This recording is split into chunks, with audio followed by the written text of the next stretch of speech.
Heartbreak can cut deep, but betrayal often cuts deeper. After years of building dreams with the woman he thought would be his wife, Daniel never imagined he would be cast aside like a disposable chapter in her story. Yet when she returned, drowning in regret and desperate for sympathy, her words twisted the knife in ways he never expected. Daniel was 31, an architect known for his quiet ambition and patience. He wasn't flashy, nor did he crave attention.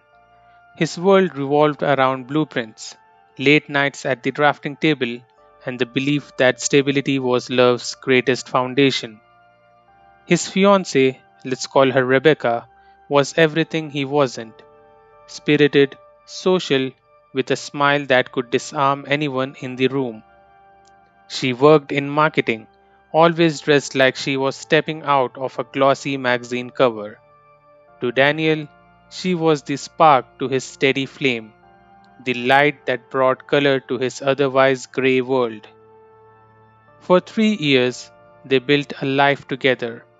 They spoke of marriage, children, a future stitched together with promise. Daniel, who rarely allowed himself to dream beyond his work, found comfort in the certainty of her presence. But what he didn't see, what he couldn't imagine, was the slow shift in her heart. It began subtly: late night meetings at her office, increasingly elaborate excuses for weekend plans falling through. Her phone, once casually left on the coffee table, was now glued to her hand, screen tilted away. Daniel's intuition whispered, but love silenced it. He told himself she was stressed, that her career demanded more, until one evening Rebecca sat him down. Her eyes avoided his, her fingers twisting the hem of her blouse. "Daniel," she began, "I don't think this is working anymore." The words splintered through him. He barely heard the rest: how she needed passion, how she felt trapped, how she thought maybe they were better as friends. The truth emerged weeks later. Rebecca had been seeing someone else, a co worker, charming, wealthy, with a lifestyle far glossier than Daniel's grounded existence. The betrayal hollowed him. It wasn't just that she had cheated, it was that she had thrown away their future as though it was never worth building. Months passed. Daniel buried himself in work, trying to heal. The raw wound of betrayal dulled into a scar, but it was a scar that pulsed with memory. And then, out of nowhere, Rebecca reappeared. One rainy evening, as Daniel was leaving his office, he found her waiting near the entrance. Her once polished appearance was replaced with exhaustion, makeup smudged, eyes swollen from crying. "Daniel," she whispered, "please, I need to talk." Against his better judgment, he agreed to a nearby cafe. The words spilled from her like a broken dam. The man she had left him for, her better option, had abandoned her, used her, left her humiliated.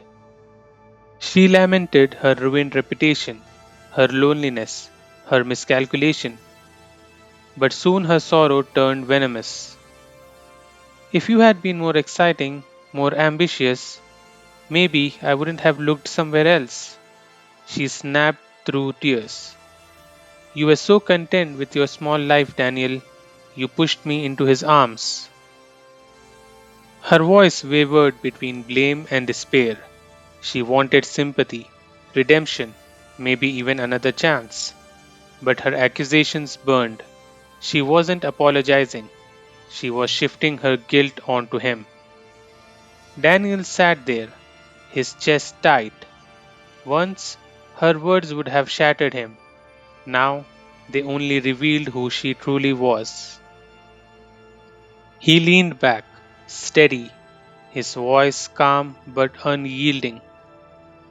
Rebecca, he softly said, you didn't betray me because of my life.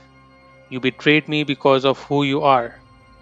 Love isn't about excitement or ambition, it's about loyalty, and you chose to throw that away. Her tears fell harder, but this time he felt no pull, no urge to comfort. He rose from the table, left a few bills for the untouched coffee, and walked into the rain. For the first time in years, Daniel felt free, not because the pain was gone, but because he finally saw the truth clearly. Common person perspective. Most people listening to the story will find themselves thinking, I have met a Rebecca before, maybe not in romance, but in friendships, family, or work. Someone who wronged you, only to later come crawling back, cloaked in excuses and blame.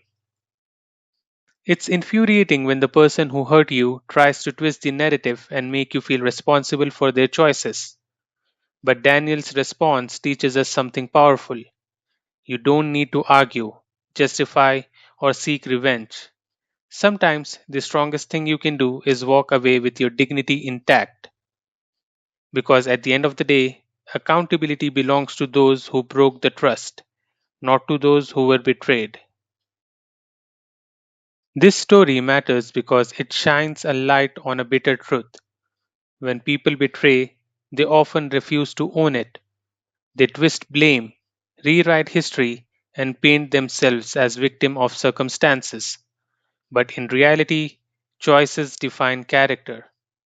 Rebecca chose betrayal, Daniel chose dignity. It's a reminder that closure doesn't always come from apologies. It comes from recognizing who someone really is and refusing to carry their guilt on your shoulders.